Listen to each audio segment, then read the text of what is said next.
The lasting legacy of the old Big East is that it was a conference of disruptors. And perhaps no program in America embraced the role of disruptor more than UConn. After 34 years as a founding member of the Big East, UConn drew the conference realignment short straw and landed in the American Athletic Conference in 2013.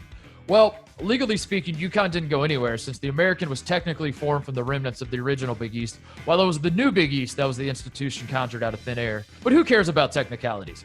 All that matters is that a bunch of schools started playing musical chairs, and when the dust settled, there was a college basketball conference called the Big East, and the Connecticut Huskies were not a member of it. Until now. 7 years after the college basketball world shifted off its axis, some semblance of order has been restored as UConn has officially joined the Big East once again.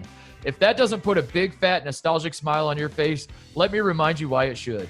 Let me remind you that UConn and Rutgers played the first college basketball game ever broadcast nationally on cable television, and that UConn's proximity to a fledgling network called ESPN was a major factor in how the Big East became the juggernaut that it did in the 1980s. Let me remind you about the magic that has accompanied the world's most famous conference tournament, taking place in the world's most famous arena since 1983, and how the Huskies are still tied with Georgetown for the most Big East tournament titles despite not even participating for the last 7 years. UConn in the Big East tourney gave us Ray Allen's double clutch shot to beat Allen Iverson and Georgetown in the 1996 championship game. It gave us the legendary 6 overtime game against Syracuse in 2009, a game so absurd that 8 players fouled out and more than 100 points were scored after regulation ended. Adrian, no! Overtime number 6! And it gave us the most iconic conference tournament run in history when Kemba Walker averaged 26 points per game as he led the 9-seed Huskies to the title by winning 5 games in 5 days. Walker, cardiac Kemba does it again! UConn wins at the buzzer! From its origin as a basketball-specific conference at a time when athletic departments were all thinking inside the same football-shaped box, to the fiery personalities of its legendary coaches, the lasting legacy of the old Big East is that it was a conference of disruptors. And perhaps no program in America embraced the role of disruptor more than UConn. For starters, the Huskies' inclusion in forming the Big East in 1979 was more because of geographical convenience than UConn's status as a basketball powerhouse. At that time, UConn had won just 4 NCAA tournament games in program history.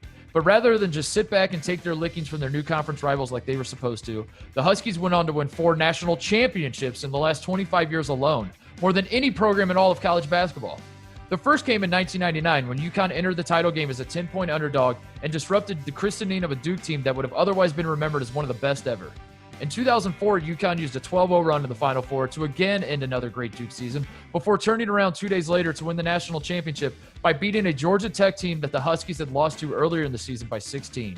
Then in 2011, the greatest postseason run ever was capped off with one of the ugliest national title games ever, when the same UConn team that finished 9th in their conference limped across the finish line versus Butler and won the program's 3rd national championship. Oh, and by the way, all of this happened under Jim Calhoun, a coach who grew up working in a scrapyard and digging graves and never lost his blue-collar attitude or his inability to give a damn what his critics thought of him, even as his program piled up national championships. A year after winning his 3rd title, Calhoun retired, and the year after that, the Huskies were banned from the NCAA tournament in their final season in the Big East. How did they respond? Well, they entered the 2014 NCAA tournament as a 7 seed with just 1 future NBA player on their roster and a coach who had never coached a postseason game of any kind in his life. They needed overtime to win their first-round game against St. Joe's, and then they rattled off the most improbable national title run of my lifetime, including a win in the Final Four that snapped number 1 Florida's 30-game win streak.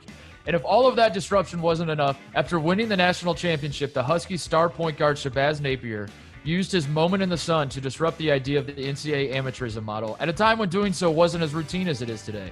Now, I won't pretend to be the foremost expert on UConn basketball, but I do know this much. College basketball is at its best when the UConn brand is strong. And the UConn brand doesn't get any stronger than when the Huskies are ruffling feathers and when they're doing so as members of the Big East. With Dan Hurley now at the helm, a man who was born and raised on the East Coast, who spent 5 years playing and 4 more years coaching in the old Big East, and whose sideline antics are quickly becoming the stuff of legend in stores, it stands to reason that the Huskies will have no problem playing the role of disruptor for many years to come. After 7 long years, the Connecticut Huskies have finally returned to their rightful home in the Big East. I'll say it, UConn is back. For the best access, perspective, and personalities in all of sports, follow us at Fox Sports on Twitter, Facebook, Instagram, and YouTube.